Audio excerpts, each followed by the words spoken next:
This is ANN News Brief. Police in Tanzania and Mozambique have agreed to work together on border security after 12 persons were killed near the border by suspected militants who had crossed over from Mozambique. Tanzania Police Chief Simon Sira said on Sunday, those who flout the law will face the consequences. Northern Mozambique has seen several violent attacks blamed on Islamist militants over the past 18 months. International health experts and DR Congo health officials have discussed the introduction of a second Ebola vaccine. Manufacturers from Russia, the US, and China attended the meeting in Kinshasa to make presentations about the efficacy of their vaccines. The first vaccine was produced by a US pharmaceutical company, Merck. It's proved effective in controlling the spread of the disease, but is reported to be in limited supply. Democratic Republic of Congo Health Minister says the use of a second Ebola vaccine for the current epidemic is not enough unless it is matched with other interventions. The vaccine is safe to be used, specifically also for use in pregnant women, and that based on the immune responses we see, it's very likely to be also very protective. So based on that, I feel we are a good candidate. More than 100,000 persons who have come into contact with Ebola patients in North Kivu and Ituri provinces have been vaccinated since the onset of the outbreak last August. But attacks on health workers by armed groups have hampered the containment of the outbreak. DRC's Health Minister Olilunga Kalinga said the new vaccine would not be a cure for all, considering the other drawbacks.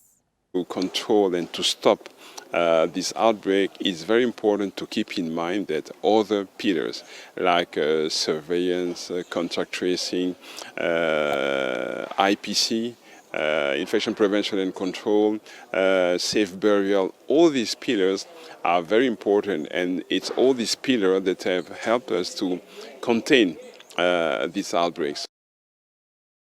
More than 1,500 persons have died of Ebola in the DRC since August last year. The Congolese government aims to meet with health experts to make final decision on whether to introduce another vaccine. Stay with us to be back after the short break.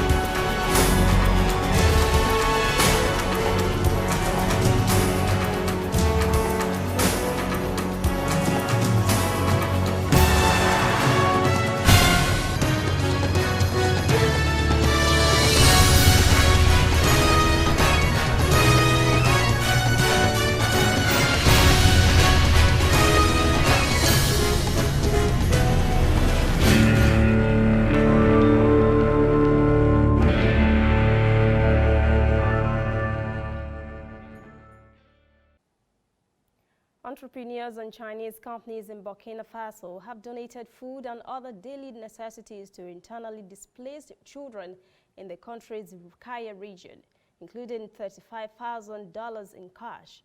Multiple terrorist attacks and community conflict have resulted in large numbers of displaced people over several months in parts of Burkina Faso, leaving many at risk, especially children. A representative for the Chinese companies in Burkina Faso, Tan Shanggong, says they felt obliged to lend a helping hand after learning about their plight. Another representative says it's a way to show empathy as they go through the difficult times. United Nations International Children's Emergency Fund, UNICEF, also donated more than $5,000. Currently, the north-central region of Burkina Faso reportedly has close to 54,000 internally displaced persons, including more than 21,000 children, accounting for about 40% of the total. That's CNN News Brief. For details on these and other breaking stories, visit our website, nnafrica.news. Conversation continues on our social media platforms, Twitter, Instagram, and Facebook at NN Africa TV. I'm Lucy Adeyemi.